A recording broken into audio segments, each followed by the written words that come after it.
ನನ್ನ ಹೆಚ್ಚಿನ ದುಃಖವನ್ನು ಕೊಡುತ್ತಾರನ್ನು ನೀನು ಮರೆತಿದ್ದೀಯಾ? ಛೇ ಛೇ, ನಮ್ಮಿಬ್ಬರ ಪ್ರೀತಿಗೆ ಆ ರೀತಿ ಸಮಯ ಯಾವತ್ತಿಗೂ ಬರುವುದಿಲ್ಲ ತೈಸ. ಯಾಕೆಂದರೆ ನನಗಿರುವುದು ನಮ್ಮಣ್ಣ ಒಬ್ಬನೇ. ಅವನು ನನ್ನ ಪ್ರೀತಿಯನ್ನು ಕಷ್ಟಕ್ಕೆ ದೂಡುವಷ್ಟು ಕಟುಕನಲ್ಲ. ನಾನು ನಿಮ್ಮ ಅಣ್ಣನ ಬಗ್ಗೆ ಹೇಳಲಿಲ್ಲ ಶ್ವೇತ.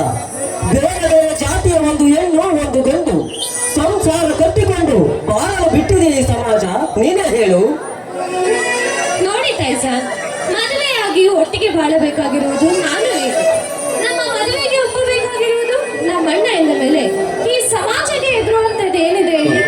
ಹೇ ಹುಚ್ಚಿ, ಈ ಸಮಾಜದ ಬಗ್ಗೆ ನೀನು ಸರಿಯಾಗಿ ತಿಳಿದುಕೊಂಡಿಲ್ಲ. ಬರೀ ಪ್ರೀತಿ ಪ್ರೇಮ ಅಂತ ಎಲ್ಲವನ್ನು ಮರೆತಿದ್ದೀಯ ನೀನು.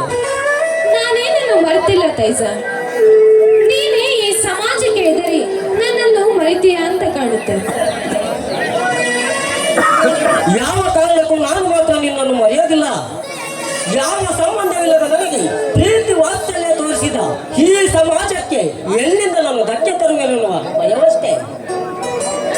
ಹಾಗೆಲ್ಲ ಇರಲಿ ತೈಸ, ಅಷ್ಟಕ್ಕೂ ಈ ಸಮಾಜಕ್ಕೆ ಧಕ್ಕೆ ಬರುವಂತ ಕೆಲಸ ನೀನೇನು ಮಾಡಿಲ್ಲ ತಾನೆ? ಶ್ವೇತಾ, ಈ ಪ್ರೀತಿ ಹುಟ್ಟುವಾಗ ಯಾವ ಜಾತಿ ಧರ್ಮ ಅನ್ನುವುದನ್ನು ಕೇಳಿ ಹುಟ್ಟುವುದಿಲ್ಲ. ಒಂದು ಸಾರಿ ಹುಟ್ಟಿದರೆ ಜಾತಿ ಎನ್ನುವುದು ಅಡ್ಡುಗೋಡೆಯಾಗುತ್ತದೆ, ಸಂಬಂಧಗಳು ಹರಿದು ಚೂರಾಗುತ್ತವೆ, ಧರ್ಮ ದಾರಿ ತಪ್ಪಿಸಿದೆ. ಎಂಥವರು ರಕ್ತ ಸಂಬಂಧಿಗಳನ್ನು ಮರೆತು ಕೊನೆಗೆ ಪ್ರೇಮಿಗಳು ಸಾವಿಗೆ ಶರಣಾಗಬೇಕಾಗುತ್ತೆ. ಗೊತ್ತಾ ನಿನಗೆ? ನೋಡಿ ತೈಸ, ನೀವು ಇಲ್ಲದೆ ಇರೋದನ್ನೆಲ್ಲ ಯೋಚನೆ ಮಾಡಿ ತಲೆ ಕೆಡಿಸಿಕೊಳ್ಳಬೇಡಿ. ಇದ್ಯಾವುದು ನಮ್ಮ ಪ್ರೀತಿಗೆ ಅಡ್ಡ ಬರುವುದಿಲ್ಲ. ಪ್ರವಾಹವನ್ನು ಯಾರಿಂದಲೂ ತಡೆಯಲಾಗುವುದಿಲ್ಲ, ಹಾಗೆ ವಿವಾಹವನ್ನು ಯಾರಿಂದಲೂ ನಿಲ್ಲಿಸಲಾಗುವುದಿಲ್ಲ. ನಾನು ನೀನು ಸೇರಬೇಕೆಂದರೆ ಅದನ್ನು ಯಾರಿಂದಲೂ ತಪ್ಪಿಸಲು ಸಾಧ್ಯವಿಲ್ಲ ಶ್ವೇತ. ಆಯ್ತು ತೈಸ, ಆದರೆ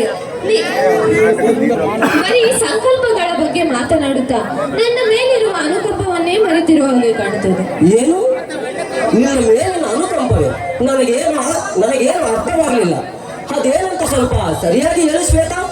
ನಿಮಗಿನ್ನೂ ಅರ್ಥವಾಗ್ಲಿಲ್ವ ತೈಸ? ಅದು ನಾನು ನಿಮಗಾಗಿ, ನಿಮ್ಮ ಪ್ರೀತಿಗಾಗಿ ಹಂಬಲಿಸುತ್ತಿದ್ದೇನೆ. ನಿಮ್ಮ ಈ ಪ್ರಿಯತಮೆಗೆ ಸ್ವಲ್ಪನಾದರೂ ಅನುಕಂಪ ತೋರಿಸಬಾರದೆ? ಅಷ್ಟೇ ತಾನೆ. ಹಾಗಾದರೆ ಬಾ, ಈ ಪ್ರೇಮ ಸಾಗರ ಅಲೆಯಲ್ಲಿ ತೇಲಾಡೋಣ.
ಸಾಧನೆ ಮಾಡು ಆಶಯ ಶಾಲೆಯಲ್ಲಿ